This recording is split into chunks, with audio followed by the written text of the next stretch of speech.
नमस्कार दोस्तों, स्वागत है एक नए वीडियो में। हम लोग देख रहे हैं प्लेटफॉर्म के द्वारा निकाला गया बिहार एसएससी सीजीएल 4 का प्रैक्टिस सेट।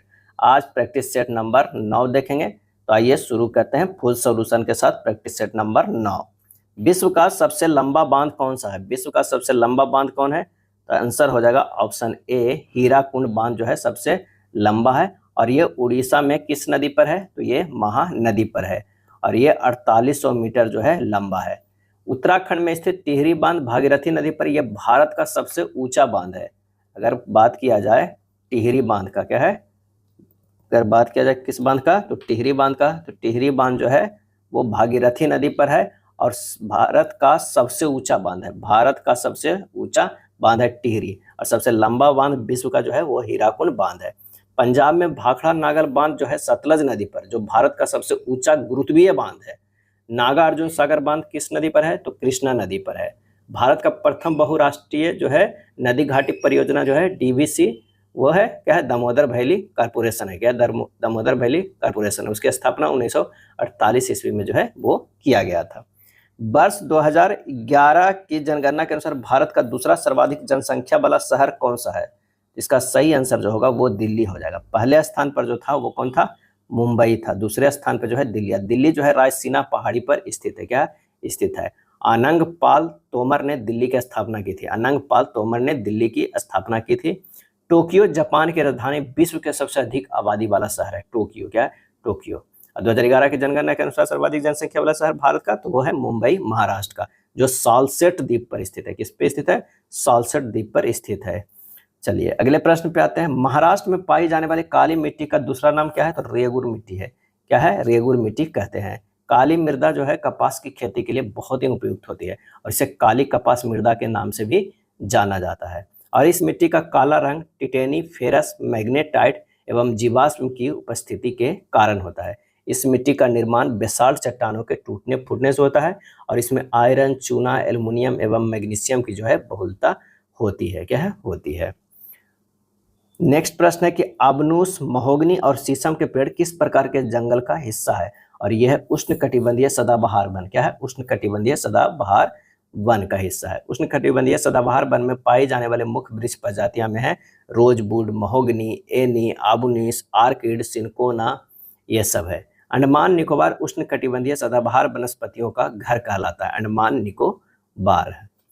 निम्नलिखित में कौन सी एक युग्म सुमेलित नहीं है? बताना है कि इसमें सुमेलित कौन सा नहीं है। तो दीपा जो है छत्तीसगढ़ में सुमेलित है, पामलू मणिपुर में सुमेलित है, झूम असम में सुमेलित है, बेबर बिहार में यह सुमेलित नहीं है। स्थानांतरित कृषि को विभिन्न देशों तथा क्षेत्रों में विभिन्न नामों से जाना जाता है। बेबर या डहिया जो है स्थानीय कृषि मध्य प्रदेश से संबंध है। ये किससे संबंध है? तो ये जो है मध्य प्रदेश से संबंध है, बेबर या डहिया। स्थानांतरित कृषि से मृदा अपरदन और वनों की हानि पहुंचता है। पर्यावरण दृष्टि से झूम खेती हानिकारक है। स्थानांतरित खेती को पूर्वी भारत में झूम खेती कहा जाता है। निम्नलिखित में से कौन सा भारतीय राज्य दक्कन के पठार से घिरा नहीं है? कौन सा भारतीय राज्य दक्कन के पठार से घिरा नहीं है? तो वो जो है वो मध्य प्रदेश। दक्कन का पठार ज्वालामुखीय बेसाल्ट चट्टानों से बना है। यह काली मिट्टी का क्षेत्र है। इस पठार के महाराष्ट्र के पूर्वी भाग को विदर्भ कहा जाता है। महाराष्ट्र के पूर्वी भाग को क्या कहा जाता है? विदर्भ कहा जाता है। दक्कन के पठार में महाराष्ट्र, कर्नाटक, आंध्र प्रदेश, तेलंगाना, तमिलनाडु और मध्य प्रदेश के कुछ हिस्सों सहित कई राज्य जो है शामिल हैं। इसमें जीवाश्म रहित ग्रेनाइट, नीस, बेसाल्ट, चूना पत्थर और क्वार्ट्ज शैलें मिलती है। भारत की जनगणना 2011 के अनुसार भारत के किस राज्य की साक्षरता दर सबसे कम है? तो वो साक्षरता दर जो है वो बिहार के कम है। कितना है? 61.80% है। जबकि देश की साक्षरता दर जो है वो कितना है? 74.04% है। क्या है? 74.04% है। और बिहार के बाद जो है अरुणाचल प्रदेश के जो है साक्षरता दर कम है। उसके बाद जो है राजस्थान का है। भारत और चीन के बीच सीमा रेखा को क्या कहा जाता है? तो ये मैकमोहन रेखा कहा जाता है। क्या है? मैकमोहन रेखा कहा जाता है, जिसका निर्धारण 1914 ईस्वी में किया गया था। डुरंड रेखा पाकिस्तान और अफगानिस्तान के बीच की सीमा रेखा है, जिसे 1893 ईस्वी में ब्रिटिश सिविल सेवक सर हेनरी मार्टिमर डुरंड द्वारा और तत्कालीन अफगान शासक अमीर अब्दुल रहमान के बीच समझौता के द्वारा जो है वो किया गया था। और रेड क्लिफ रेखा भारत और पाकिस्तान के बीच जो है वो सीमा रेखा होता है। 24 डिग्री समानांतर अक्षांश रेखा भारत पाकिस्तान के जो है बीच में, क्या है? बीच में है। गंगा के मैदान को एक खाली स्थान के रूप में वर्णित जो है किया गया है। और इसका सही आंसर जो हमारा हो जाएगा वो हो जाएगा ऑप्शन सी, जियोसिंक्लाइन। क्या है? जियोसिंक्लाइन के रूप में वर्णित किया गया। जियोसिंक्लाइन शब्द का प्रयोग ऐसे लंबे और अपेक्षाकृत संकीर्ण महासागरीय घाटियों के लिए किया जाता है जिनमें अवसादों को जमाव लंबे समय से जारी है। इन अवसादों के ऊपर उठने से बलित हुई पर्वत श्रृंखलाओं का निर्माण हुआ है। गंगा के मैदान को जियोसिंक्लाइन के रूप में सर्वोत्तम रूप से वर्णित किया जा सकता है। तो इसका आंसर हो जाएगा सी। इल्मेनाइट, जो कि भारतीय तटीय रेखा के साथ व्यापक रूप से वितरित है, किसका खनिज है?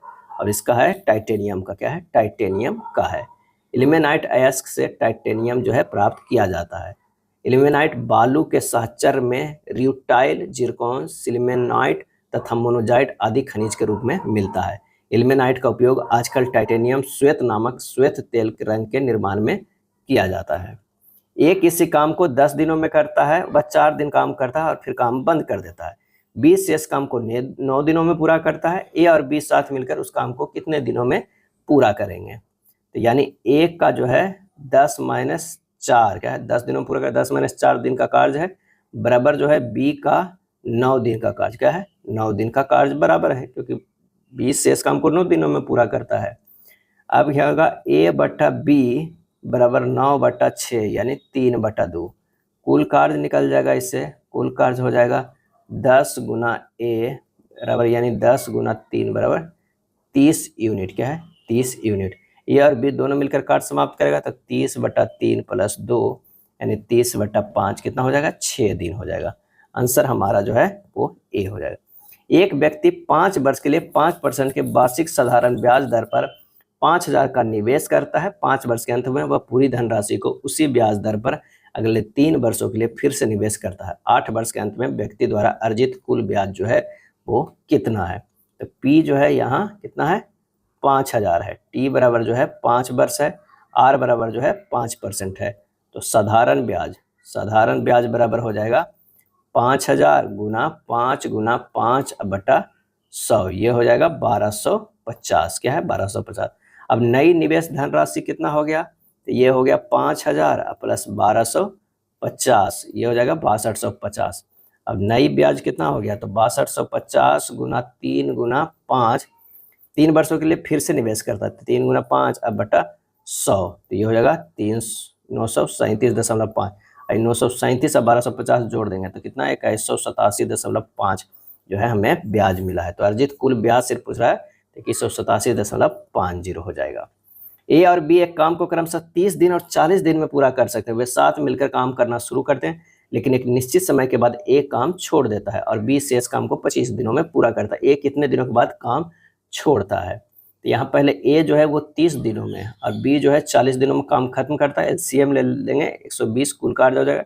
ये 4 क्षमता, ये 3 क्षमता। अब माना कि ए जो है x दिन काम किया, अब बी जो है बाकी क्या करेगा? x 25 दिन है, तो ए प्लस बी मिल के जो है कर रहा है x दिन में, बी तक कार्य करता है, x दिनों तक बी भी कार्य करता है।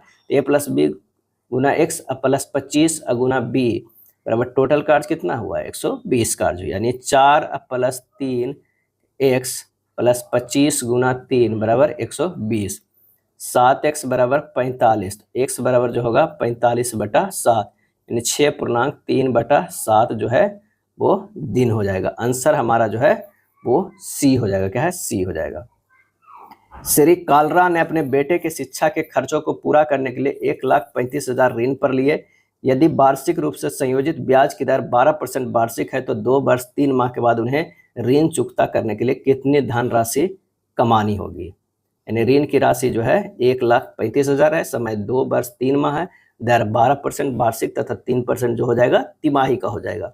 तो मिश्रधन बराबर जो हमें निकल जाएगा, मिश्रधन में 1,35,000, ये हो जाएगा 1 + 12/100 के स्क्वायर गुना 1 + 3/100। 2 वर्ष के लिए है और 3 माह जो है वो अलग से है, बस हमें इसी को कैलकुलेट कर देना है। तो 1,35,000 हो जाएगा 1,35,000, 1 लाख यहाँ पर 1 शून्य हो गया, 1,35,000 गुना 112/100 गुना 112/100 गुना 103/100। कैलकुलेट कीजिए 174424.33 2 आएगा। आंसर हमारा हो जाएगा ए हो जाएगा। क्या है? ए होगा।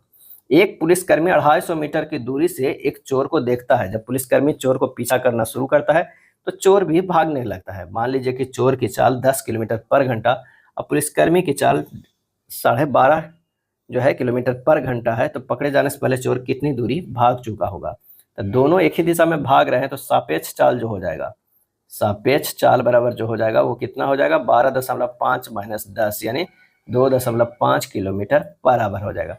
चोर को पकड़ने में लगा समय कितना है? 250 बटा 2.5 गुना 18/5 यानी 360 सेकेंड हो जाएगा। पकड़े जाने से पहले चोर द्वारा भागी गई दूरी कितनी हो जाएगी? तो 10 गुना 360 गुना 5/18 यानी कितना हो जाएगा? 1000 मीटर। तो 1000 मीटर जो हो जाएगा वो 1 किलोमीटर के बराबर हो जाएगा। आंसर हमारा ए हो जाएगा। यकृत अग्न्याशय वाहिनी गृहिणी में खुलता है तो वहन करता है, क्या करता है? आंसर हो जाएगा पीत और अग्न्याशय रस को। यकृत अग्न्याशय वाहिनी गृहिणी से खुलता है और पीत और अग्न्याशय रस का जो है रस का वहन करता है।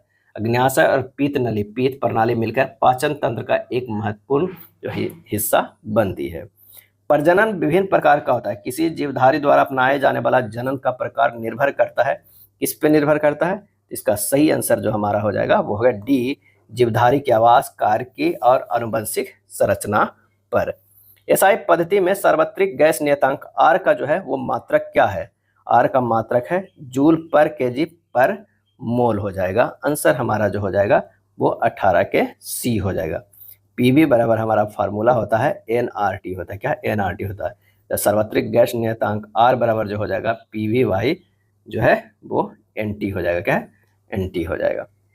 गुरुत्वाकर्षण के प्रभाव में वलयाकार मार्ग पर चलता हुआ एक विस्फोटक गोला जब विस्फोटित होता है तो इसके टुकड़ों का द्रव्यमान केंद्र चलता रहेगा और इसका सही आंसर होगा मूल पर वलयाकार मार्ग पर। क्या है? मूल पर वलयाकार पे। गुरुत्वाकर्षण के प्रभाव में पर वलयाकार मार्ग पर चलता हुआ एक विस्फोटक गोला जब विस्फोटित होता है तो इसके टुकड़े को द्रव्यमान केंद्र ऊर्ध्वाधर ऊपर की ओर और बाद में ऊर्ध्वाधर नीचे की ओर चलता रहेगा। इसका मूल पथ हमेशा परवलयाकार ही रहेगा। विस्फोट से पहले, दौरान के बाद में, गोले के दौरान केंद्र बाहरी बलों के प्रभाव से उसी परवलयाकार पथ पर गति करता रहेगा। विस्फोट केवल आंतरिक बलों को जन्म देता है जो द्रव्यमान केंद्र की गति को प्रभावित नहीं करते हैं। ऐसे तत्व जिनमें इलेक्ट्रॉन क्रमशः 4f कक्षकों में भरे जाते हैं कहलाते हैं और इसका आंसर होगा लैंथेनाइड कहलाते हैं। क्या है? लैंथेनाइड। और इसका परमाणु संख्या लैंथेनाइड का 57 से 71 वाले तत्व होते हैं। लैंथेनाइड भारी मृदा जो है वो धातु है। अब प्रथम जो है इसका प्रथम तत्व कौन है? तो वो है सीरियम। क्या है? सीरियम यानी Ce58 है, 58 है। और लैंथेनाइड का अंतिम अगर पूछ ले, कभी यही सब पूछा जाता है, अंतिम तत्व क्या है? तो यह है ल्यूटेटियम। क्या है? ल्यूटेटियम है, ल्यूटेटियम। अगला है निम्नलिखित में कौन सा कथन असत्य है? असत्य कथन को हमें बताना है 21 नंबर का। तो आवर्त सारणी में हीलियम की प्रथम आयनन एंथैल्पी उच्चतम है, बिल्कुल सही। फ्लोरीन की अपेक्षा क्लोरीन की इलेक्ट्रॉन लब्धि एंथैल्पी कम ऋणात्मक है, ये गलत है। कमरे के ताप पर मरकरी और ब्रोमीन द्रव में होते हैं, सही है। किसी भी आवर्त में क्षार धातु की परमाणु त्रिज्या अधिकतम होती है, सही है। आंसर हमारा जो है बी गलत है। क्या है? गलत है। अगला प्रश्न है उस समुच्चय का चयन करें जिसमें संख्या उस प्रकार से संबंधित नहीं है जिस प्रकार निम्नलिखित समुच्चयों की संख्या संबंधित है। 192 और ये अगर इससे 12 से भागा देते हैं तो ये हो जाएगा और इसमें से 6 घटा देंगे तभी ये 10 आएगा। क्या है? 10 आ जा रहा है। इसी में भी देखते हैं 195 में से 15 से भागा देंगे, 6 घटाएंगे तो 7 आता है। ये दोनों इस तरह हमारा रिलेशन है। तो देखते हैं ऑप्शन ए में। ऑप्शन ए में जो है 228/12 माइनस 6 करते हैं तो 13 आ रहा है। 128/8 माइनस 6 करते हैं तो 10 आ रहा है। तीसरा में देखते हैं 208/13 माइनस 0 करने पे 16 आ रहा है, यानी -6 इसमें नहीं किया गया। इसमें 189/9 माइनस 6 तो इसमें जो है 15 आ रहा है, यानी हमारा जो है आंसर हो जाएगा सी। क्या है? सी। -0 इसमें नहीं, -6 नहीं होता है, -0 पे ही आ जा रहा है आंसर, तो ये हमारा गलत है। 23 नंबर फिगर वाला प्रश्न है, आंसर हमारा जो हो जाएगा बी होगा। क्या है? बी होगा। एक ही पासे के जो है 6 संख्याएं दिखाई गई, 3 दर्शाने वाले फलक के विपरीत देखना है। इसमें जो है 5 जो है दोनों में कॉमन है तो बस क्लॉकवाइज घूम जाइए। पहला वाला 5 4 1 होगा, 5 2 3 होगा, तो 3 के अपोजिट जो होगा वो 1 होगा। आंसर हमारा 24 के बी हो जाएगा। क्या है? बी हो जाएगा। चलिए 25 यहाँ पर अगर दर्पण लगा हुआ है तो इसका आंसर हमारा हो जाएगा वो ए होगा। क्या है? ए हो जाएगा।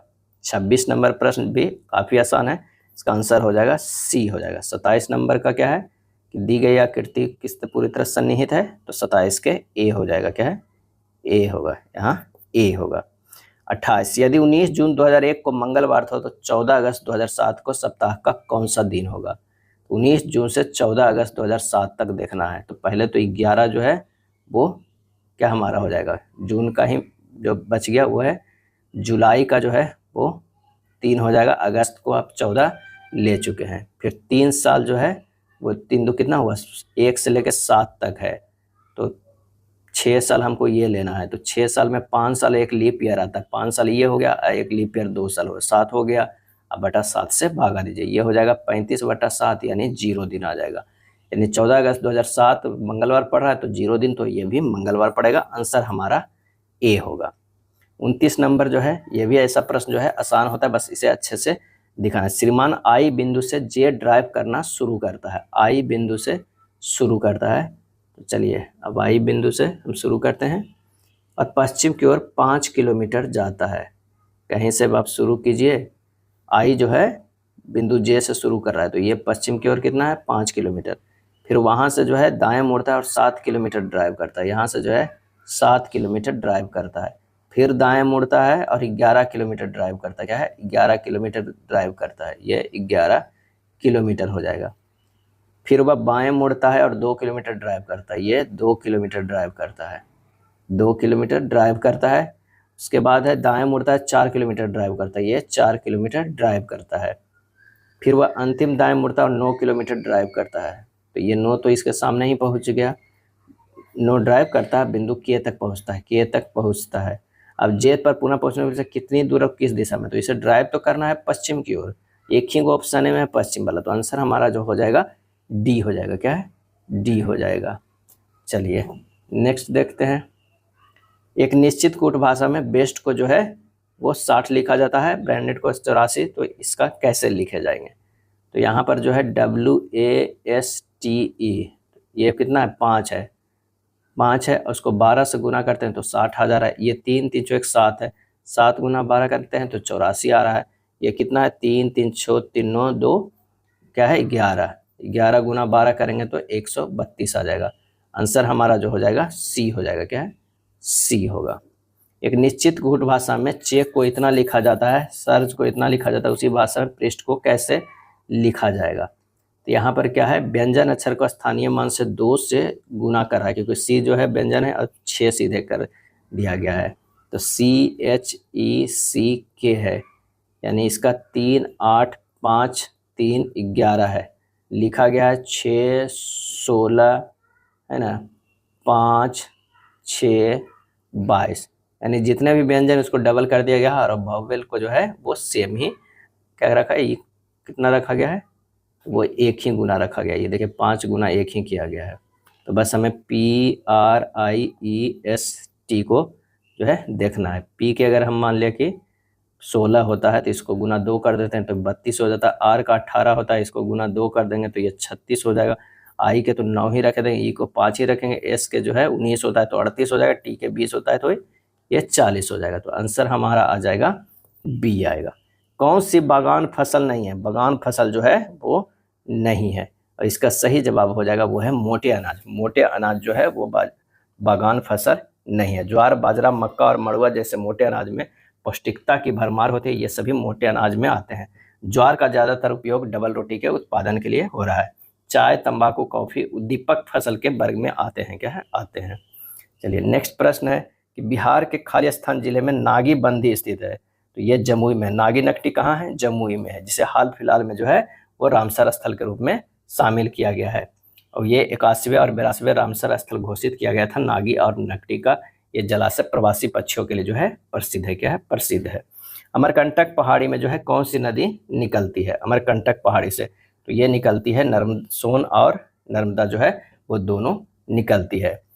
उत्तर की ओर से सोन नदी और पश्चिम की ओर से जो है नर्मदा नदी निकलती है। निम्नलिखित में किसे पर्वतों का सागर कहा जाता है? पर्वतों का सागर जो है कहा जाता है ब्रिटिश कोलंबिया को। क्या है? ब्रिटिश कोलंबिया को पर्वतों का सागर कहा जाता है। ब्रिटिश कोलंबिया प्रशांत महासागर के पूर्वी तट पर स्थित है। ब्रिटिश कोलंबिया की विक्टोरिया है। ब्रिटिश कोलंबिया की विक्टोरिया है। यह कनाडा का एक प्रांत है जो कनाडा का पश्चिमी तट पर स्थित है। भारतीय संविधान में वर्णित संपत्ति का अधिकार है और इसका वर्णित जो है वो है कानूनी अधिकार। क्या है? कानूनी अधिकार है। केंद्र सूची के विषयों के संदर्भ में सर्वोच्च न्यायालय के क्षेत्राधिकार एवं शक्तियों का कौन सा विस्तृत कर सकता है? और इसका सही आंसर हो जाएगा वो है संसद कर सकता है। क्या है? संसद। भारतीय संविधान की 7वीं अनुसूची में 3 सूचियां जो है वो दी गई है, संघ सूची, राज्य सूची और संवर्ती सूची। संघ सूची के विषय पर संसद कानून बना सकता है, राज्य सूची के विषय पर राज्यों के विधानसभा कानून बना सकता है और संवर्ती सूची पर संसद एवं राज्य विधानसभाओं दोनों कानून बना सकता है, लेकिन मतभेद होने पर संसद द्वारा बनाया गया कानून को प्राथमिकता जो है वो दिया जाएगा। कौन सा प्रस्ताव सिर्फ लोकसभा में ही अनुमोदित हो सकता है? लोकसभा में ही अनुमोदित हो सकता है तो वो है अविश्वास प्रस्ताव। आंसर हमारा जो है केवल 4 हो जाएगा। क्या है? 4 हो जाएगा। अविश्वास प्रस्ताव सर्वप्रथम 1963 में पंडित जवाहरलाल नेहरू के विरुद्ध जेबी कृपलानी ने लाया था और सबसे अधिक बार अविश्वास प्रस्ताव इंदिरा गांधी के विरुद्ध लाया गया था। वो भी कितना बार? 15 बार लाया गया था। अब विश्वनाथ प्रसाद सिंह ने अविश्वास प्रस्ताव पारित होने से पूर्व ही त्यागपत्र दे दिया था। अटल बिहारी वाजपेयी एकमात्र प्रधानमंत्री थे जिन्होंने लोकसभा में जो है एक मत से विश्वास प्रस्ताव खोया था। क्या है? खोया था। अगला है निम्नलिखित में से किस पर भारत का सर्वोच्च न्यायालय अपीलीय क्षेत्राधिकार का उपयोग नहीं करता है? तो वह सैन्य मामलों में अपील। क्या है? सैन्य मामलों में। सर्वोच्च न्यायालय के क्षेत्राधिकार के अंतर्गत आता है संवैधानिक अपीलीय क्षेत्राधिकार, दीवानी अपीलीय क्षेत्राधिकार, फौजदारी अपीलीय क्षेत्राधिकार और विशेष अनुमति से अपीलीय क्षेत्राधिकार आता है। उच्चतम न्यायालय की न्यायिक पुनरावलोकन की शक्ति किस अनुच्छेद के अंतर्गत आती है? और इसका आंसर होगा अनुच्छेद 137 के अंतर्गत आता है। न्यायिक पुनरावलोकन की शक्ति अमेरिकी संविधान से ली गई है। संविधान में न्यायिक पुनरावलोकन शब्द का प्रयोग कहीं भी नहीं किया गया है। कौन सा भारत के राष्ट्रपति की क्षमादान की शक्ति का सिद्धांत नहीं है? और इसका आंसर हो जाएगा दया के लिए याचिकाकर्ता को राष्ट्रपति के समक्ष मौखिक सुनवाई का अधिकार है। भारतीय संविधान के अनुच्छेद 72 राष्ट्रपति के क्षमादान से संबंधित है। राष्ट्रपति मृत्यु दंड सहित किसी भी प्रकार के न्यायालय द्वारा दिए गए दंड को कम कर सकते हैं या क्षमादान कर सकते हैं। राष्ट्रपति के समक्ष याचिकाकर्ता प्रत्यक्ष रूप से याचना नहीं कर सकते। राष्ट्रपति के क्षमादान के विरुद्ध न्यायालय में जाया जा सकता है। राष्ट्रपति के क्षमादान संबंधी निर्णय विभेदात्मक होने पर न्यायालय द्वारा अवैध घोषित किया जा सकता है। अगला है लड़के और लड़कियों की एक कक्षा में लड़कियों की संख्या लड़कों की संख्या से दुगुनी है। यदि 20 और लड़के कक्षा में शामिल हो जाते हैं तो लड़कियों और लड़कों का अनुपात 1:1 हो जाता है। शुरुआत में कक्षा में कुल कितने जो है वो विद्यार्थी थे? तो प्रश्न में लड़के और लड़कियों के अनुपात जो है 1:2 है। अब x + 20 बटा 2x बराबर जो होता है 1/1 हो जा रहा है। तो x + 20 बराबर क्या हो जाएगा? 2x। x बराबर कितना हो जाएगा? 20। कक्षा में शुरुआत में विद्यार्थियों की संख्या कितनी थी? 20 × 1 + 2 यानी 60। आंसर हमारा जो हो जाएगा ए होगा। क्या है? ए होगा। क्रमशः 320 मीटर और 540 मीटर की लंबाई वाली 2 ट्रेनें पी और क्यू समानांतर पटरियों पर क्रमशः जो है 108 किलोमीटर पर घंटा और 144 किलोमीटर पर घंटा की चाल से एक ही दिशा में चल रही है। ट्रेन एक दूसरे को पूरी तरह से पार करने में जो है कितना समय लगेगा? तो ट्रेन पार करने में लगा समय जो है 320 + 540 सापेक्ष चाल हो जाएगा 144 - 108 गुना 5/18। ये हो जाएगा 860/36 गुना 18/5 यानी 86 हो जाएगा सेकंड। क्या है? 86 सेकंड। आंसर हमारा जो है वो डी हो जाएगा। राज की आय जो है 45,000 है और उसकी व्यय जो है 33,000 है। यदि उसकी आय में 20% और व्यय में 12% की जो है वृद्धि कर दी जाए तो बचत में कितने प्रतिशत की वृद्धि हो जाएगी? तो राज की बचत अभी कितनी है? राज की बचत जो है अभी 45,000 जो है वो माइनस हो जाएगा 33,000। तो ये हो जाएगा 12,000। क्या है? 12,000। नई बचत जो है हमारा हो जाएगा कितना? तो वो हो जाएगा 45,000 गुना 120 बटा 100 माइनस 33,000 गुना 112/100। ये हो जाएगा 54,000 माइनस 36,960 हो जाएगा 17,040 हो जाएगा। अब अभिष्ट जो है वृद्धि प्रतिशत 17,040 माइनस 12,000/12,000 गुना 100 करो तो 42% आ जाएगा। क्या है? कितना करना पड़ेगा? 17,040 माइनस 12,000 अब बटा हो जाएगा 12,000 गुना 100। ये हो जाएगा 50 40/120 बराबर 42%। आंसर हमारा जो हो जाएगा वो सी हो जाएगा। क्या है? सी होगा। 30 पुरुष एक काम को 12 दिनों में पूरा कर सकते हैं। 6 दिन के बाद 24 और पुरुष उनके साथ जुड़ गए हैं। शेष काम को पूरा करने में अब कितने दिन जो है वो लगेंगे? तो माना कि शेष कार्य करने में लगा दिन जो है x है, तो 30 गुना 12 बराबर हो जाएगा 30 गुना 6 प्लस 30 प्लस 24 गुना x हो जाएगा, यानी 360 बराबर हो जाएगा 180 प्लस 54x। तो 54x बराबर हो जाएगा 180, तो x बराबर हो जाएगा 180 बटा 54, यानी 10 बटा 3, यानी 3 पूर्णांक 1 बटा 3 दिन हो जाएगा। आंसर हमारा जो है सी हो जाएगा, 45 के सी होगा। एक दुकानदार नीचे दी गई 2 छूट संबंधी योजनाओं को पेशकश करता है और बताना है कि इसमें से सबसे ज़्यादा छूट प्रतिशत ज़्यादा या कम किसका है। तो अगर 10-15 की एकल छूट निकालेंगे तो 10 प्लस 15 माइनस 10 गुना 15 बटा 100, ये हो जाएगा 23.5% हो जाएगा। और सेकेंड का अगर छूट दिया जाए 5 वस्तुओं की खरीद पर 2 वस्तु मुफ्त हो जा रहा है, यानी 2 वस्तु बटा 7 गुना 100, ये हो जाएगा 28.57। आंसर हमारा जो हो जाएगा डी हो जाएगा। सेकेंड क्या है? ये 28.5 और 23.5 है, तो आंसर हमारा डी होगा। एक परिघटना जिसमें अंडाशय बिना निषेचन के फल में परिवर्तित हो जाता है क्या कहलाता है? तो वो अनिषेचक फल। क्या है? अनिषेचक फल कहलाता है। अनिषेक फलन बिना निषेचन के बीज रहित फलों के निर्माण की प्रक्रिया। अनिषेचित अंडाशय से विकसित फल अनिषेक फलन कहलाते हैं। बाढ़ डिफरेंस शुक्राशय से नलिका ग्रहण करती है तथा मूत्र मार्ग में इस रूप में खुलती है, और इसका सही आंसर हमारा जो हो जाएगा वो है स्खलन नलिका। क्या है? स्खलन नलिका। किस आदर्श गैस की जो एक अचालक संग्राहक में रखा जाता है को मुक्त रूप से निर्वात में फैलने दिया जाता है, निम्न में से क्या संभव है? और इसका आंसर होगा ना तो इसकी आंतरिक ऊर्जा और ना ही ताप में कमी अथवा वृद्धि जो है वो होती है। क्या होती है? अगला है निकोल प्रिज्म में कैल्साइट क्रिस्टल का अपवर्तनांक सामान्य किरण के लिए 1.66 तथा असामान्य किरण के लिए 1.49 है। तो कनाडा बाल्सम का अपवर्तनांक जो होगा वो क्या होगा? इस प्रकार के कनाडा बाल्सम का अपवर्तनांक 1.66 प्लस 1.49 बटा 2, यानी 1.575 होगा। आंसर हमारा जो होगा 50 के सी होगा, 1.49 से 1.66 के मध्य। कनाडा बाल्सम का अपवर्तनांक निकोल प्रिज्म में कैल्साइट क्रिस्टल के समान किरण के लिए तथा समान किरण के लिए अपवर्तनांकों का मध्याह्न जो है वो होता है। निम्नलिखित में कौन सा कोण sp2 संस्करण से संबंधित है? और इसका सही आंसर हो जाएगा 120 डिग्री से हो जाएगा। क्या हो जाएगा? एकामन के बी हो जाएगा 120 डिग्री से।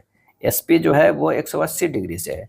sp जो है 3 जो है 109.28 डिग्री हो जाता है। sp3d जो है वो 90 डिग्री हो जाता है, और spq जो है d² बराबर भी 90 डिग्री हो जाएगा। तो आंसर हमारा हो जाएगा बी हो जाएगा। औषध रसायन के लिए औषधि का सर्वाधिक उपयोगी वर्गीकरण कौन सा है?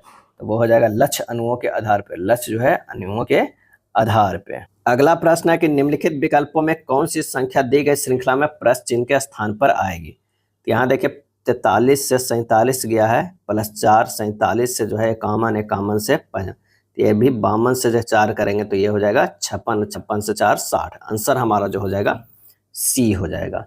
अब व्यंजक का मान ज्ञात करना है। जिस तरह ये दिया है प्लस का जो है भाग देना होता है, तो यहाँ पर कर दीजिए उसी तरह प्रश्नानुसार। तो 14 गुना 4 प्लस 133 भाग 7 माइनस 17 हल कीजिएगा, ये 58 आ जाएगा। क्या है? 58। आंसर हमारा जो है डी हो जाएगा।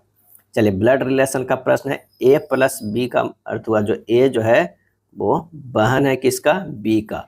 अब बी माइनस सी का हो गया, बी जो है भाई है किसका? सी का। 80 भाग डी जो हो जाएगा वो हो जाएगा सी और डी जो है पति पत्नी है। क्या है? पति पत्नी है। और डी और ई में जो हो जाएगा, डी जो है वो पिता है किसका? ई का है। और ई माइनस से फिर से जो हो गया ये भाई है किसका? एफ का। क्या है? एफ का, यानी ये भी हो जाएगा इसके ये माता है। क्या है? माता। तो कह रहा है कौन सा सही नहीं है? कौन सा सही नहीं? ई बी का भाई है, ई जो है बी का भाई है, गलत है। सी एफ का जो है माता है, सही। ए सी की बहन है, सही है। ए डी की पत्नी है, ये जो है सही। आंसर हमारा जो हो जाएगा ए गलत है, यानी सही नहीं है। 56 का जो है आकृति वाला प्रश्न आसान होता है, ये हो जाएगा डी हो जाएगा। क्या है? डी हो जाएगा। 57 का फिर से एक ब्लड रिलेशन का है, उसमें कौन सा कथन सही नहीं है ये बताना है।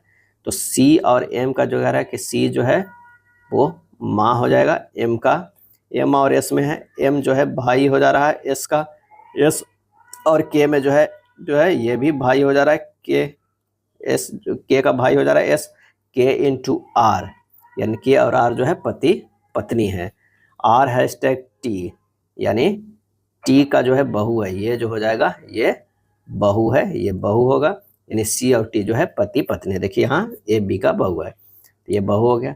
अब हमें देखना है चेक करके, के और एम जो है वो भाई है, के और एम सही है, सी एस जो है सी का पोता है, ये गलत है, यहाँ कोई रिलेशन पोता का नहीं है, यही हमारा आंसर हो जाएगा, बी हो जाएगा। चलिए, संपादक, लेख, कोरियोग्राफर, इसका सही आंसर जो हो जाएगा वो हो जाएगा नृत्य हो जाएगा। संपादक, लेख, कोरियोग्राफर नृत्य होगा। 59 के अगर देखा जाए तो इसका सही आंसर जो हो जाएगा वो डी हो जाएगा। एक पासे में 6 फलक है, भी दर्शाने वाले फलक के जो है देखना है, तो एक्स वाई और एक्स वाई अगर सेम है तो भी के अपोजिट यू हो जाएगा, आंसर हमारा सी हो जाएगा।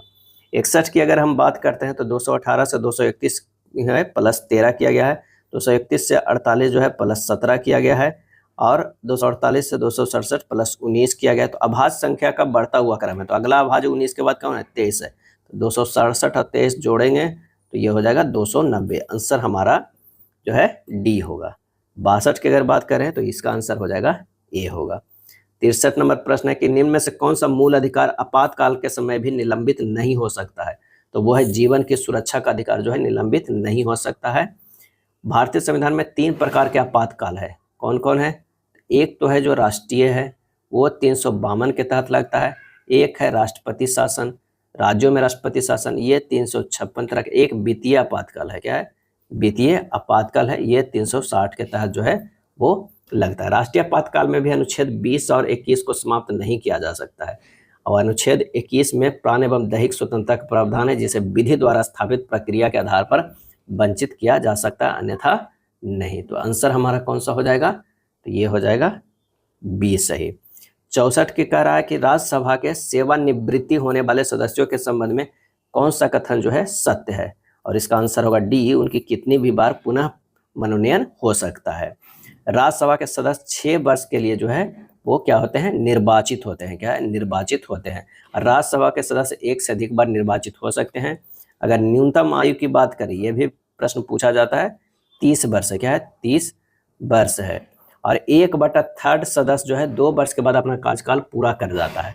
और राज्य के 12 सदस्यों को राष्ट्रपति मनोनीत करते हैं जो कला, साहित्य, विज्ञान और समाज सेवा के क्षेत्र में विशिष्ट उपलब्धि हासिल किया गया हो। और अनुच्छेद 80 में क्या वर्णन है, तो अनुच्छेद 80 में राज्यसभा के गठन का प्रावधान किया गया है, और इसका गठन जो है कब किया गया था, 3 अप्रैल 1952 को, क्या है, 1952 को किया गया है।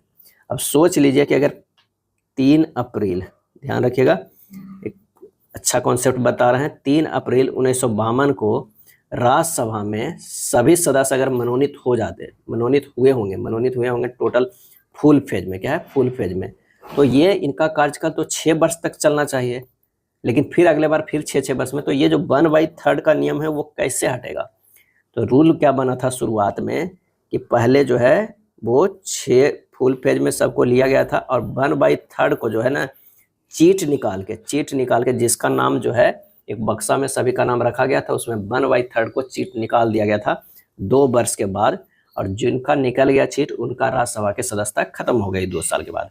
फिर अगले 2 साल के बाद जो है फिर से निकाला गया, ये जो 2 साल के निकाला गया था उसमें फिर से चुना गया 1/3 को, और इस 2 साल के बाद यानी 4 साल में निकाला गया चीट, बाकी जो बचे थे 4 गुना यानी 2/6 है, वो जो बचे थे उनको निकाला गया फिर से चीट, और फिर जो है नया सदस्य लिया गया। इस तरह जो है कंटिन्यू चला कि अब हर 2 साल में 1/3 जो है हट जाएंगे और नए जो है मनोनीत होंगे, यानी नए जो है वो निर्वाचित होंगे।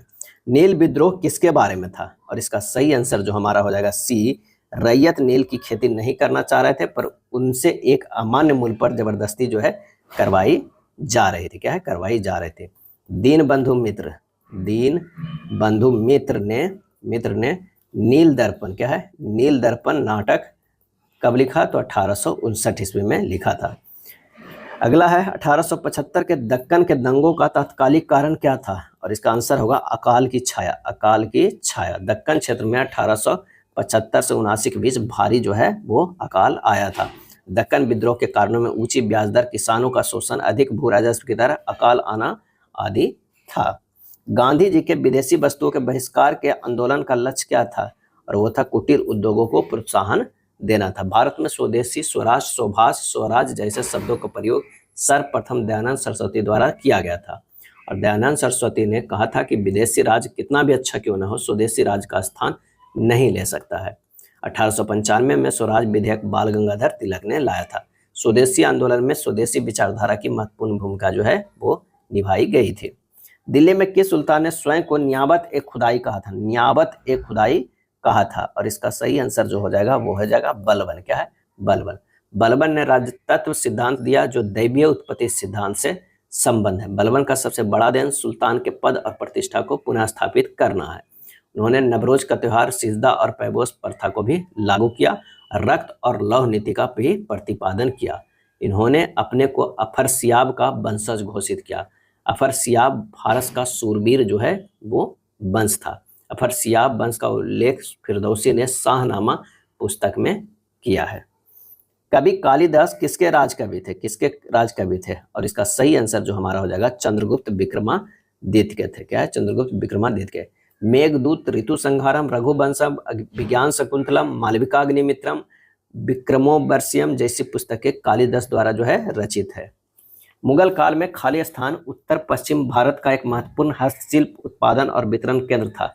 और इसका सही आंसर हो जाएगा वो है लाहौर। क्या है? लाहौर। लाहौर मुगल काल में प्रशासनिक केंद्र के रूप में भी महत्वपूर्ण था। अकबर के शासनकाल में 1580 के दशक में लाहौर मुगल साम्राज्य का मुख्यालय भी था। चलिए 71 की अगर हम बात करें कि आयुर्वेद के महान विद्वान चरक किस शासक के काल से संबंधित था? आयुर्वेद के महान विद्वान चरक।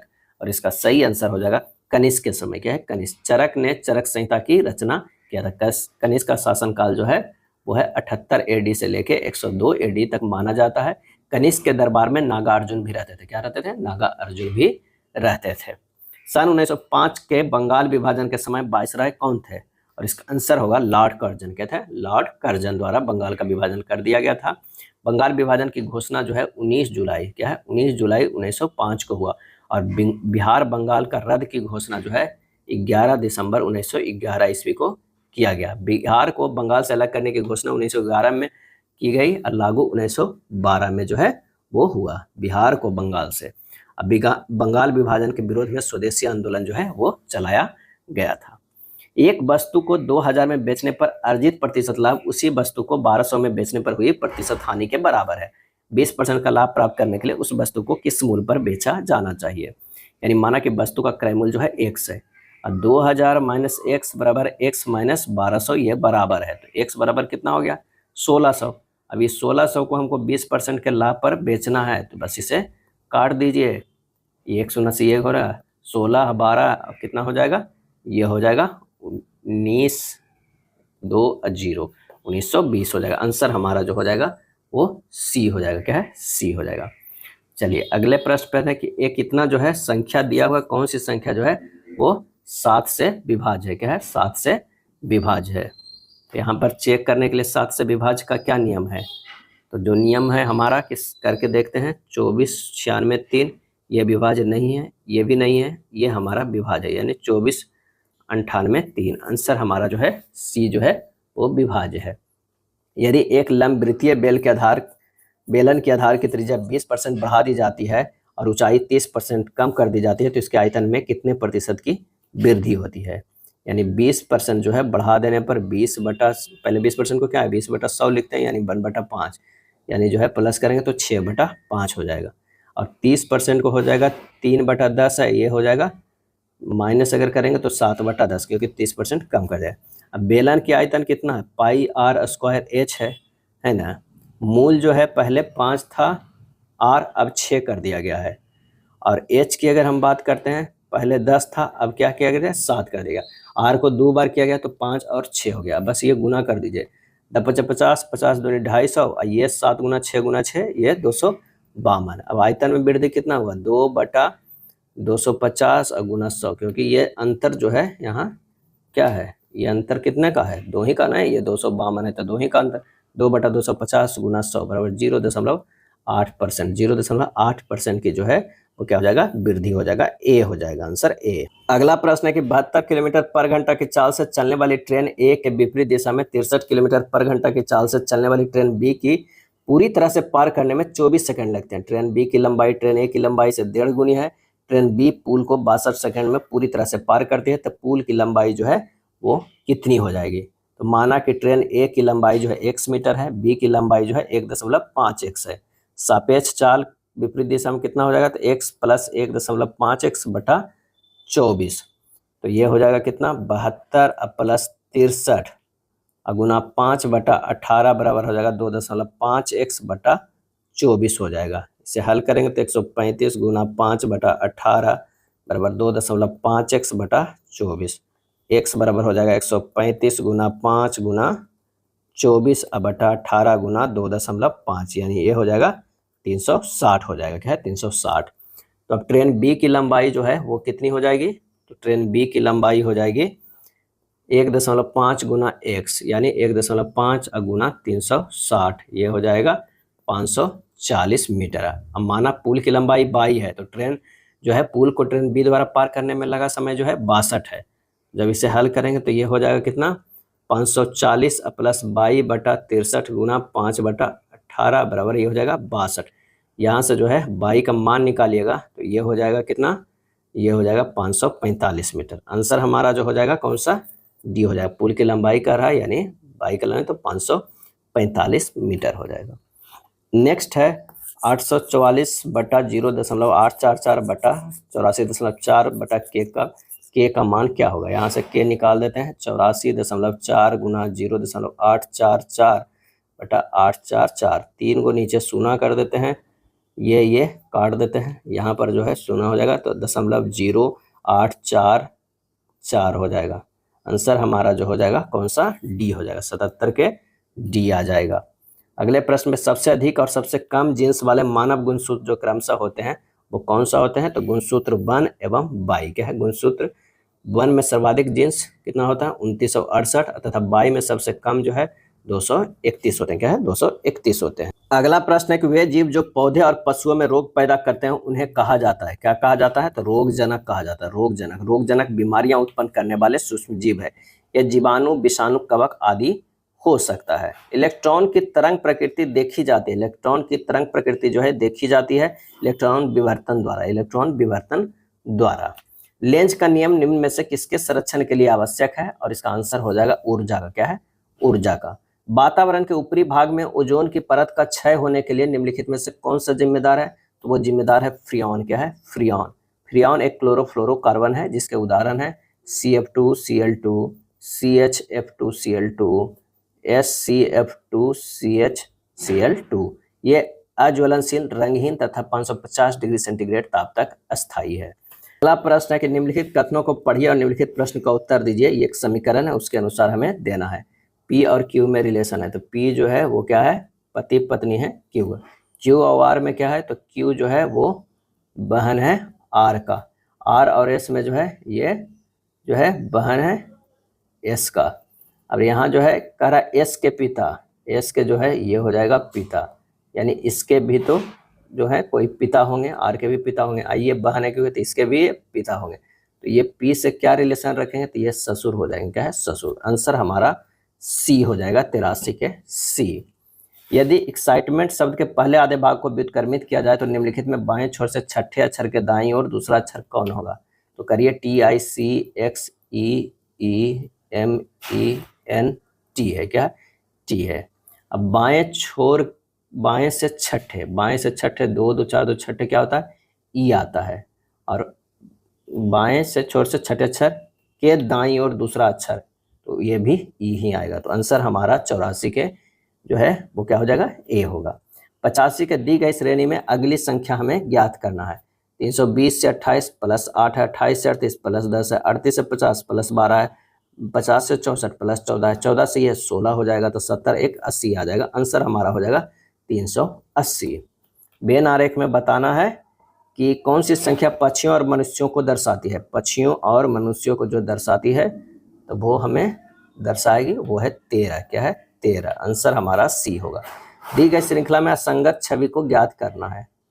तो जो है आई क्यू 24, आई का हो जाता है 9, क्यू का हो जाता है 17, 17 9 कितना हो जाएगा? 24 हो जाएगा। के का हो जाता है कितना? 11, 17 9 24 का होता है, 17 9 हो जाएगा 26, 17 9 हो जाएगा 26 है, उसमें से 2 घटाएंगे तब 24 आ रहा है। 11 आईएस का जो हो जाएगा 19, 19 11 हो जाएगा 30, 30 में से -2 की है तो 28 आ रहा है। जी का मान हो जा रहा है कितना? 7, एम का मान हो रहा है 13, 20, 20 में से -2 करेंगे तो 18, ये जो हो जाएगा बाई का मान, असंगत छवि दिखाना है। बाई का मान जो है, जी का मान 7, एम का 17, 3 20, 20, अब 20 में से 2 घटाएंगे 18 आ रहा है। बाई का मान हो जा रहा है 25, ओ का मान हो रहा है 15, 25 और 15 5 दूनी 10 के 0 2 1 3 40 हो गया। 40 में से 2 घटाएंगे तो 38 आना चाहिए। तो हमारा जो आंसर हो जाएगा वो 4 होगा। और 4 किस में? सी में। तो आंसर हमारा जो है सी होगा। दिए गए विकल्पों में विषम अक्षर समूह को जो है पहचान करना है। तो यहाँ बी से जो है एफ गया है, यहाँ जो देखेंगे, या नहीं, बी से जी करते हैं तो +5, और जी से एल करते हैं ये भी +5, एफ से के करते हैं +5, के से पी करते हैं +5, एस से एम करते हैं ये +5, एम से आर करते हैं +5, यानी सब में जो है +5 का सीरीज चल रहा है। लेकिन डी में आप देख लीजिए, ई से जे गया है +5 है, लेकिन जे से एन गया है +4 ही है। तो यही हमारा आंसर आ गया, डी हो गया। निश्चित कोड में मास्टर को इतना लिख रहे हैं, स्ट्रीम को इतना लिख रहे हैं, तो मैटर्स को जो है हमें क्या लिखना है वो ध्यान देना है। यहाँ पर सभी अक्षर को एक निश्चित संख्या से कोड किया गया है, उसी अनुसार कर देते हैं। एम को जो है कोड किया गया है 5 किया गया है। तो एम को 5, ए के 1, टी के 2, टी के 2, ई के 4, आर के 9, एस के 7। आंसर हमारा होगा बी होगा। कथन है कुछ पेन स्टेपलर है। क्या है? पेन है, और ये है पेन, और ये है स्टेपलर। उसके बाद कह रहा है कोई स्टेपलर पेंसिल नहीं है, ये हमारा हो गया पेंसिल। उसके बाद कह रहा है कि सभी पेंसिल शार्पनर है, ये हो जाएगा शार्पनर। क्या है? शार्पनर। ये टच नहीं कर रहा है। कोई स्टेपलर एक शार्पनर नहीं है, गलत है। कुछ पेन पेंसिल होने की संभावना है, पेन जो है पेंसिल होने की संभावना हो सकता है। स्पष्ट है कि केवल निष्कर्ष सेकंड अनुसरण कर सकता है। तो आंसर हमारा जो हो जाएगा ए हो जाएगा। चलिए, ए बी सी डी एक चिन्हित 4 आकृतियों में से 3 एक निश्चित शैली से समान है और एक अन्य आकृति अन्य 3 तरह से नहीं है। उस आकृति की पहचान करें जो बाकियों से जो है हमारा भिन्न हो रहा है। तो आंसर हमारा जो हो जाएगा वो बी हो जाएगा। दी गई आकृति ए सी और डी में भारतीय रुपया का चिन्ह है, जबकि आकृति बी में जल प्रतिबिंब जो है वो दिया गया है। तो आंसर हमारा बी होगा। 92 का जो है हम कितना हो जाएगा? वो ए होगा। क्या है? ए होगा। 93 की बात करें कि निम्नलिखित में किस संधि पर हस्ताक्षर करके द्वितीय आंग्ला मैसूर जो है समाप्त हुआ है? तो इसका सही आंसर हो जाएगा मंगलोर संधि। क्या है? मंगलोर। 93 के ए हो जाएगा। 4 जो है वो आंग्ला मैसूर युद्ध हुआ। तो पहला जब खत्म हुआ तो मद्रास की संधि हुआ, दूसरा में जो है वो मंगलौर की संधि हुआ, तीसरा में जो है वो रंगपट्टनम की संधि हुआ। क्या है? रंगपट्टनम की संधि। चौथा में जो है टिप्पू सुल्तान की मृत्यु हो जाता है, तो कोई संधि नहीं होता। आंसर हमारा इसका हो जाएगा ए हो जाएगा। क्या है? ए हो जाएगा। इस कहानी में लहना सिंह प्रमुख पात्र था और ये था उसने कहा था कि मैं, लहना सिंह उसने कहा था मैं पंडित चंद्रधर शर्मा गुलेरी की रचना का प्रमुख पात्र है। किस राज्य में बालिका शिक्षा को बढ़ावा देने के मुख्यमंत्री निजुत मोहिना योजना शुरू की गई? निजुत मोहिना योजना शुरू की गई और ये शुरू की गई असम में। क्या है? असम में। मोहन चरण मांझी किस राज्य के नए मुख्यमंत्री बने हैं? मोहन चरण मांझी तो वो है उड़ीसा के। क्या है? उड़ीसा के। संयुक्त राष्ट्र ने किस वर्ष को क्वांटम साइंस और टेक्नोलॉजी का अंतर्राष्ट्रीय वर्ष घोषित किया है? तो वो है 2025 को क्वांटम साइंस एंड टेक्नोलॉजी का अंतर्राष्ट्रीय वर्ष घोषित किया है, वो है 2025 को घोषित किया है। ये बिहार जो है, बिहार फॉरेस्ट रेंज, क्या है? बिहार फॉरेस्ट रेंज का जो है एसआई का एग्जाम हुआ था, उसमें ये प्रश्न जो है पूछा गया। क्या है? पूछा गया। कब पूछा गया था? तो 24 अगस्त को ही एग्जाम हुआ है, उसमें पूछा गया है। वर्ष 2024 के लिए साहित्य अकादमी ने अंग्रेजी भाषा के साहित्य अकादमी युवा पुरस्कार से किसे सम्मानित करने की घोषणा की है? और इसका आंसर होगा के वैशाली को। क्या है? के वैशाली को। अंग्रेजी लेखिका के वैशाली और हिंदी लेखक गौरव पांडे को वर्ष 2024 का साहित्य अकादमी का प्रतिष्ठित युवा पुरस्कार से सम्मानित जो है किया जाएगा। किस देश में आयोजित G7 शिखर सम्मेलन 2025 में अतिथि देश के रूप में भारतीय प्रधानमंत्री ने भाग लिया? और वो है कनाडा। क्या है? कनाडा। 91 G7 शिखर सम्मेलन का आयोजन कनाडा के कनान स्कीम में हुआ था, उसी में भाग लिए थे अतिथि देश के रूप में भारतीय प्रधानमंत्री। विश्व में नाइट्रस का दूसरा सबसे बड़ा उत्सर्जक कौन देश बना, और वो बना भारत। क्या है, कौन बना, भारत बना। ग्रीष्मकालीन विशेष ओलंपिक खेल 2027 किस देश में आयोजित किया जाएगा, तो आयोजित किया जाएगा चिली में। कहाँ, चिली में किया जाएगा। म्यूनिख में आयोजित ISSF विश्व कप 2024 में पुरुषों की 10 मीटर एयर पिस्टल स्पर्धा में स्वर्ण पदक किसने जीता है, और ये जीता है सरबजोत सिंह ने। क्या है, सरबजोत सिंह ने। 2√3 और 6√5 का तृतीय समानुपाती जो है वो क्या होगा, तृतीय समानुपाती बराबर होगा b² होता है, यानी 6√5 के स्क्वायर बाई 2√3 होगा, यानी 6 गुना 6 गुना 5 बटा 2√3, यानी 30√3 हो जाएगा। आंसर हमारा सी आ जाएगा। एक फैंसी वस्तु पर अंकित मूल्य 250 है, लेकिन त्यौहार के कारण 18% की छूट दी जाती है। छूट के बाद फैंसी वस्तु का मूल्य जो है वो कितना होगा, तो फैंसी के वस्तु का अंकित मूल्य 250 है और त्यौहार के कारण 18% के जो है ये छूट दिया जा रहा है। तो छूट हो जाएगा 250 गुना 82% निकाल लीजिए, इसका 205 हो जाएगा। आंसर हमारा डी हो जाएगा। प्रश्न है कि एक साइकिल के अंकित मूल्य पर 20% की छूट दी जाती है और उसके बाद भी विक्रेता को 20% का लाभ होता है। यदि लाभ 800 रुपया है तो साइकिल का अंकित मूल्य क्या है। मान लिया कि अंकित मूल्य 80 यूनिट मान लेते हैं। क्या है, अंकित यूनिट जो है, अंकित मतलब मूल्य जो है वो कितना है, तो ये है 80 यूनिट के, सॉरी 100 यूनिट मानते, 100 आसान होगा, 100 यूनिट हो जाता है। अब इस पर कह रहा है 20% की छूट दिया जाता है। छूट देने पर जो है विक्रय मूल्य कितना हो गया, 80 रुपया हो गया, यानी 80 यूनिट हो गया। अब इस पे भी लाभ जो है वो कमा रहा है 20% का, तो हमें क्रय मूल्य जो है वो कितना हो जाएगा, क्रय मूल्य हमें निकालना होगा। भाई खरीदा था कितने में, तो ये हो जाएगा ना कि 100 रुपया में खरीदा था, उसका जो है 120/100 बराबर 80 हो जाएगा, यानी लाभ 20% हुआ है तो 100 गुना 120/100/80, तो यहाँ से हो जाएगा x बराबर 80 गुना 100/120। इस तरह भी डायरेक्ट कर सकते थे, 1 शून्य से 1 शून्य काट दीजिए, ये हमारा हो जाएगा 3 चौके 12 और 20 चौके 80, यानी 200/3 हो गया। क्या है, ये 200/3 हो गया, तो 200/3 हमारा तो ये हो गया 20 चौ 80 और 3 चौ 12 और ये 200/3 हो गया। अब लाभ कितना हो गया, ये तो खरीदा था, अब बेचा था कितना में, 80 में, तो लाभ जो हो गया वो 80 माइनस 200/3, तो ये हो गया 240 माइनस 200/3 बराबर 40/3 जो हमारा लाभ हो गया। तो साइकिल का अंकित मूल्य क्या हो जाएगा।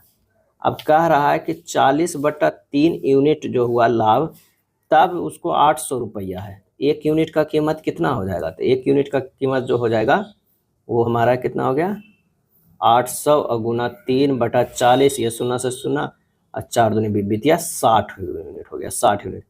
अब कह रहा एक यूनिट का कीमत कुछ 60 हो गया, ये 60 जो है वो रुपया हो गया, रुपया कह सकते हैं। और 100 यूनिट ने हम अंकित मूल्य माने थे, क्योंकि अंकित मूल्य खुल रहा है, तो 100 गुना 60 बराबर 6000। आंसर हमारा सी हो जाएगा। नेक्स्ट प्रश्न है, एक संख्या में पहले 16% की वृद्धि की जाती है और फिर उसी संख्या में दोबारा 20% की वृद्धि की जाती है। इस प्रकार प्राप्त संख्या में 40% की कमी की जाती है। मूल संख्या में निबल कमी प्रतिशत कितना होगा। तब माना कि कोई संख्या जो है 100 मान लीजिए, अब 100 में जो है 16% की अगर वृद्धि करेंगे तो ये हमारा हो जाएगा 116। इसमें जो है कह रहा है कि 20% की वृद्धि किया गया, यानी 23.2 का, यानी 139.2 रुपया हो गया। और इसमें जो है वो 40% की कमी किया गया, यानी -55.68 होता है 139.2, तो ये हो जाएगा 83.52। मूल संख्या में कमी प्रतिशत कितना हुआ, 100 से 83.52/100 चला गया, उसको 100 से कर दीजिएगा तब परसेंटेज आ जाएगा कितना, 16.12/25%। आंसर हमारा ए हो जाएगा। चलिए अगले प्रश्न पे चलते हैं कि x वस्तुओं का विक्रय मूल्य 32 वस्तुओं के क्रय मूल्य के बराबर है और प्रतिशत लाभ 28% है, तो x का मान ज्ञात करें। तो यहाँ पर जो हो जाएगा कितना, 128/100 बराबर 32/x कर दीजिए, x का मान आ जाएगा 25, बी हो जाएगा। एक वायरल संक्रमण में एक सेल द्वारा उत्पादित पदार्थ जो अन्य कोशिकाओं को आगे के संक्रमण से बचा सकता है वो हो जाएगा इंटरफेरॉन। क्या है, इंटरफेरॉन। इंटरफेरॉन साइटोकिनिन से संबंधित है। यह एक प्रोटीन है जो प्रतिरक्षा प्रणाली की भूमिका को बढ़ाता है। स्मैक किस दवा से प्राप्त होता है? और इसका आंसर होगा पैपेवर सोमनीफेरस की लैटेक्स से, यानी आंसर हमारा जो हो जाएगा ए हो जाएगा। एक आवर्धक लेंस का प्रयोग इसलिए किया जाता है जिससे कि देखे जाने वाले बीम को सामान्य निकट बिंदु की अपेक्षा नेत्र के अधिक समीप लाया जा सके। इसके फलस्वरूप जो है बीम द्वारा नेत्र पर आंतरिक कोण बड़ा होता है और इस प्रकार इससे अधिक विस्तार से देखा जा सकता है। ऑटोमोबाइल स्वयं चालित रेडिएटरों में प्रशीतक के रूप में निम्न यौगिकों में से कौन सा प्रयुक्त हो सकता है? और इसका आंसर हो जाएगा ग्लाइकोल। क्या है? ग्लाइकोल। अक्षरों के समूहों को देखना है कि कौन से पैटर्न का अनुसरण करता है। तो बी से एल गया है +10 है, एफ से पी गया है +10 है, जी से क्यू गया है +10 है, एच से आर गया है +10 है, के से यू गया है +10 है, एम से डब्ल्यू गया है +10 है। तो ये हो जाएगा एम से +10 डब्ल्यू और पी से +10 जेड। आंसर हमारा बी मिल जा रहा है। चलिए, नोज को इतना लिखा जाता है, वाइली को इतना लिखा जाता है, ओ के कूट जो है क्या होगा? तो ओ के हमारा यहाँ जो है 5 हो जाएगा। 114 का पैटर्न कौन सा हो जाएगा? सी आप यहाँ पर लगाइए तो हमारा ये सही बन जाएगा। 118 के 7 व्यक्ति है, सीधी पंक्ति में जो है दक्षिण की ओर देख रहे हैं। 1 2 3 4 5 6 और ये 7। जी एस के बाईं ओर से दूसरे स्थान पे है, यानी जी जो है अगर मान लिया कि जी यहाँ पर है तो ये हो जाएगा एस यहाँ पर। डी और एच का निकटतम पड़ोसी जी है। डी जो है ये निकटतम पड़ोसी है। बाई जो है डी के दाईं ओर तीसरे स्थान पे है, बाई। तो यहाँ हो जाएगा क्या होगा? बाई हो जाएगा। बाई स्थान पर बैठा है। डब्ल्यू के दाईं ओर केवल 2 व्यक्ति है। डब्ल्यू के दाईं ओर जो है केवल 2 व्यक्ति है, तो ये हो गया। पंक्ति के अंतिम छोर पे कौन बैठा है? तो यहाँ पर जो है इसको एच है और यहाँ जो हो जाएगा ये जे हो जाएगा। क्या है? जे हो जाएगा। तो अंतिम छोर पे जो है जे है और एच है। एस ऑप्शन में नहीं है तो जे ही होगा, ए मार दीजिए यहाँ पर। एक निश्चित कूट भाषा में जो है ट्यून को इतना लिखा गया है 4 3 6 8 और यूनिट को इतना है, तो आई को कैसे लिखा जाएगा? तो वो हो जाएगा 2। यदि 5 मई 2010 को बुधवार तो 5 जून 2022 को क्या होगा? तो 5 मई से 5 मई 2022 तक के विषम दिनों की संख्या कितनी हो जाएगी? 5 मई 2010 से 2022 तक के 12 विषम दिन हो जाएगा, +3 लीप ईयर हो जाएगा। क्या है? लीप ईयर हो जाएगा। तो 12 3 15 हो गया, उसमें एक शेष दिन आ जाता है। तो 5 मई 2022 क्या हो गया? एक तो पहले था बुधवार, अब उसमें जो है एक शेष फल जो है निकल जाएगा बुधवार, तो ये हो जाएगा गुरुवार। क्या है? गुरुवार हो जाएगा। और गुरुवार हो गया, उसके बाद कह रहा है 5 मई 5 जो है मई 2022 से हमें क्या करना है? 5 जून 2022 तक निकालना है, यानी 1 महीने का। तो 31 माइनस कितना हो जाएगा? ये 26 दिन तो हमारा मई का हो गया, और प्लस जो है 5 दिन हो गया जून का। तो 26 से 5 हो गया 31 हो गया। क्या है? 31 हो गया। 26 से 5 31। 31 में जब 7 से भागा देंगे 7 28, 3 जो है वो शेष फल हो जाएगा। तो गुरुवार प्लस 3 दिन और कर लीजिए, ये हो जाएगा रविवार। आंसर हमारा ए हो जाएगा। संगीत जगत से जुड़ी किस प्रसिद्ध हस्ती ने मून बाग संस्मरण लिखा है? मून बाग संस्मरण लिखा है, और इसका सही हमारा जो हो जाएगा वो कौन सा हो जाएगा? तो हमारा ये सही आंसर हो जाएगा 129 के हो जाएगा बी हो जाएगा, माइकल जैक्सन। क्या है? Michael Jackson. अगला है सर्व शिक्षा अभियान किसके द्वारा प्रारंभ किया गया है? तो इसका सही आंसर जो हमारा हो जाएगा वो हो जाएगा ऑप्शन बी, अटल बिहारी वाजपेयी के द्वारा जो है 2001 में जो है प्रारंभ किया गया था। निम्नलिखित में कौन सा शहर श्रीलंका की प्राचीन राजधानी थी? और इसका सही आंसर हो जाएगा कैंडी। क्या है? कैंडी। कैंडी शहर दंत मंदिर, बुद्ध के दांत, बौद्ध धर्म से जुड़ा हुआ है। इसे लंका द्वीप के पवित्र शहर के रूप में भी जाना जाता है। श्रीलंका की वर्तमान में राजधानी श्री जयवर्धन ने कोट्टे है, और इससे पूर्व राजधानी कोलंबस थी। क्या है? कोलंबो थी। क्या है? कोलंबो थी। यदि एक अनुपात y बराबर इतना है तो इतना का मान क्या हो जाएगा? तो बस मान रख दीजिए 5x - 3y बटा 10x प्लस 6y। इसे लिख सकते हैं 5xy - 3 बटा 10x बटा y प्लस 6y से जो है सिर्फ भाग दे दिए, तो ये हो जाएगा 5 गुना 3 बटा 5 - 3 बटा 10 गुना 3 बटा 5 प्लस 6। हल कीजिएगा 0 आ जाएगा। आंसर हमारा डी। 2 से बड़ी और 30 से कम ऐसी कितनी संख्याएं जो केवल 1 और स्वयं से विभाज्य हो जाएगा? तो आभाज्य संख्या 3 5 7 11 13 17 19 23 29 है। आंसर हमारा हो जाएगा ये 9 लोग। कितना? 9 संख्या है। 4 अंकों के बाद छोटी से छोटी संख्या ज्ञात कीजिए जो है जिसे 2, 3, 5 से विभाजित करने पर प्रत्येक स्थिति में शेषफल जो है 1 बचता हो प्रत्येक स्थिति में। तो 4 अंकों की सबसे छोटी संख्या जो है वो 1000 है। 2, 3, 5 का जो है एलसीएम लेंगे तो हो जाएगा 30। 30 से हमें भागा देना है 1000 में। क्या है 1000 में 3 बार में है, ये 90 हो गया, ये 10 आएगा, 109 उतारेंगे तो ये हमारा हो जाएगा कितना 100। अगर 30 के 4 से करते हैं मान लिया कि तो ये 120 हो जाएगा, ये हो जाएगा -20 आ रहा है।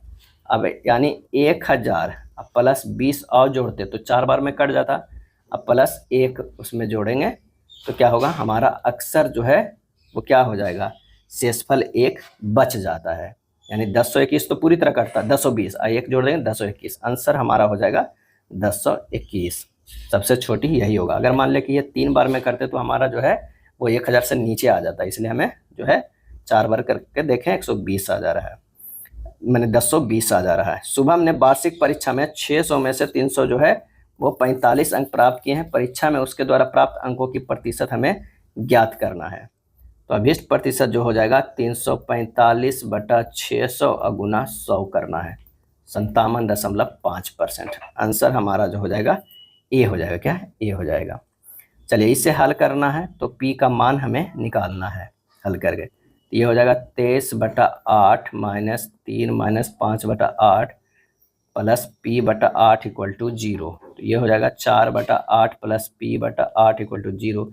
p बराबर -4 आ रहा है, बी होगा।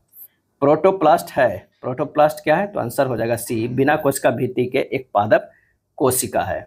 एक प्रोटोप्लास्ट एक पौधा, जीवाणु या कवक कोशिका है। प्रोटोप्लास्ट की कोशिका भित्ति पूरी तरह या आंशिक रूप से या तो यांत्रिक या एंजाइम साधनों का उपयोग करके हटा दी जाती है। प्रोटोप्लास्ट कोशिका भित्ति से रहित पृथक कोशिकाएं हैं। यह जो है प्लाज्मा से घिरा हुआ है। मवेशी के गोबर से मीथेन उत्पादन के बाद बचा हुआ अवशेष क्या है और वो है खाद के रूप में उपयोग जो है वो किया जाता है। अस्थायी भारी नाभिकों में न्यूट्रॉनों की संख्या प्रोटॉनों से अधिक होती है। इसका कारण यह है कि प्रोटॉन के मध्य स्थित जो है स्थिर विद्युत बल प्रतिकर्षणात्मक होता है। क्या होता है प्रोटॉन के बीच स्थिर विद्युत बल प्रतिकर्षणात्मक होता है जो नाभिक के स्थिरता का कारण बनता है, अतः न्यूट्रॉन प्रोटॉन से बड़े होते हैं। निम्न में कौन सी एक गैर अपचायक शुगर है और इसका आंसर हो जाएगा सुक्रोज। क्या है सुक्रोज। सुक्रोज 2 मोनोसेक्राइड इकाइयां अपने कार्बोनिल समूहों से जुड़ी हुई है, अतः यह गैर अपचायक है। एक गैर अपचयनशील शर्करा एक कार्बोहाइड्रेट है जो एक क्षारीय जलीय घोल में एक कमजोर ऑक्सीकरण एजेंट द्वारा ऑक्सीकृत नहीं होता है। गैर अपचायक शुगर का उदाहरण है सुक्रोज, टेराहेलोज, रेफिनोज, क्वाकिस, जेंटियोनेस आदि। और अपचायक शुगर में है glucose, fructose, ribose, xylose, lactose. 50 छात्रों की कक्षा में आयन शीर्ष से 17वें स्थान पर, निचले छोर से उसका स्थान जो है क्या होगा तो 50 - 17 कर दीजिए प्लस 1 कर दीजिए, हो जाएगा 34वां। क्या है 34वां। इतना उपयुक्त श्रृंखला के अक्षरों का स्थान उल्टे कर देने पर श्रृंखला में बाएं से 18वें अक्षर और दाएं से छठा अक्षर क्या होगा, यानी उल्टा कर देना, यानी इस तरफ से लिखना है ZYXWVU इस तरह। तो बाएं से 18वां जो है आई हो जाएगा, उसके बाद दाएं छठा जो है सी हो जाएगा। आंसर हमारा ए होगा। अगला है 16, 36, 64 या 16, 4, 15, 11 क्या हो जाएगा तो अगर मान लें कि 15 - 11 करेंगे तो 4 आ रहा है। क्या है 4 आ रहा है। 4 का स्क्वायर करें तो 16 आ रहा है। 13 माइनस जो है 7 करेंगे तो 6 आ रहा है और 6 के स्क्वायर 36 हो जाएगा। 11 - 3 करेंगे तो कितना हो जाएगा 8 आ रहा है। 8 के स्क्वायर 64। आंसर हमारा ए होगा। 144 के है 4 × 5 प्लस 1 कर देते हैं। 4 × 5 प्लस 1 21 हो जा रहा है। 8 × 7 = 56, 1 × 57, 9 × 6 = 54, 1 × 55, 5 × 15 = 1 × 16। आंसर हमारा डी हो जाएगा। 145 का जो आंसर हो जाएगा वो सी हो जाएगा। चलिए अगला कौन सा शर्त को पूरा करता है तो ये हमारा पहला घटक एक प्रतीक है तो ये गलत हो गया। यदि पहला घटक विषम संख्या और अंतिम घटक एक सम संख्या है, बिल्कुल ये कर रहा है, तो पहले और अंतिम घटकों को ऐड द सी के रूप में कूटबद्ध कीजिए। तो ऐड द मैंने सी के अंदर कीजिए, उसके बाद हमें सी तो आ गया, एंड का यहाँ से हमें देखना है, यानी सी 80 आ जाता है और उसके बाद हमें किसका देखना था तो एंड का। तो एंड का जो है एम हो जाएगा, 2 का सी हो जाएगा, @ ऑफ का जेड हो जाएगा, 9 का एल होगा, उसके बाद परसेंटेज के पी होगा। आंसर हमारा जो हो जाएगा वो डी में हो जाएगा। आप देख सकते हैं प्रश्न को एक साथ अगर देखा जाए तो इस तरह हमारा बनेगा, क्या है, डी हो जाएगा। अगला है उस संख्या का चयन करें जो निम्न श्रेणी में प्रश्न चिन्ह के स्थान पर आ सकती है। तो 12, 16, 11, 15, 10 और क्या हो जाएगा। तो यहाँ पर देखिए 12 से 11, 11 से 10, 10 से जो हमारा हो जाएगा वो 9, यहीं से मिल जा रहा है, आंसर डी हो जाएगा। हिस्टोरिकल को इतना लिखा सकता है तो एसेसेबल को किस प्रकार लिखा जाएगा। तो HISTORICAL ये लिखा गया है। H से जो है +1 करके I लिखा गया है, I से +2 करके K लिखा गया है, S से जो है +3 लिखा गया है और क्या S से +3 भी किया गया है, T से +4 किया गया है, X किया गया है, O से +5 किया गया है, T लिखा गया है। फिर R से जो -1 किया गया है, I को -2 किया गया है, इस तरह लिखा है। तो हमें एसेसेबल को भी जब लिखिएगा यानी शुरू में +1, +2, +3, +4 और +5 तक जाना है, उसके बाद -1, -2, -3 और -4, -5 तक। आंसर हमारा जो हो जाएगा कौन सा, सी हो जाएगा। 149 का आंसर क्या हो जाएगा, तो डी होगा। 150 के है, विकल्प किसी एक को रख के देखिए और चेक कीजिए। 36 + 6 × 3 - 20 भाग 5, जब इसे सोल्व कीजिएगा तो ये हमारा जो है 50 आता है, इधर भी 50 दिया हुआ, आंसर हमारा जो है ए मिल जाएगा। ये था practice set number A. Video अच्छा लगा तो लाइक एंड शेयर कर दीजिएगा। धन्यवाद।